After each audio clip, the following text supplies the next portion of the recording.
مو كل واحد عنده سكر صار له التهاب برجله يعني حيصير عنده قنقري. تعالوا وياي خل اشرح لكم.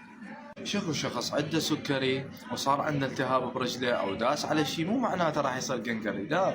اكو ناس ملتزمه بالسكر، التراكم مالتهم طبيعي، يقيس السكر طبيعي، هذا ما يصير.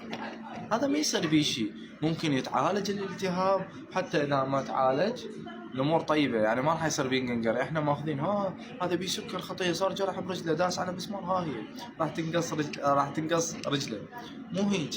اكو اغلب الناس اللي ما ملتزمين والتراكم مالتهم عالي، اذا صار جرح برجلهم او داسوا على شيء والتراكم مالتهم ما ملتزم، يصير عندهم قنقري. بس مو الكل. فقبل ما تروحون بخيل ما يصلي على الرسول، المتابعني يتابع لي، حطوا لي القلب احمر، متابعة واكس بلور، عافاكم الله وعافى كل ذرياتكم. كان وياكم الدكتور عبد الله، بكالوريوس طب وجراحة عامة. للتنويه، عندي صفحتي الرسمية على التيك توك، بس عندي صفحة بالفيسبوك وعلى انستا خاصة بالمعلومات الطبية، دكتور عبد الله الخفاجي. تحياتي لكم.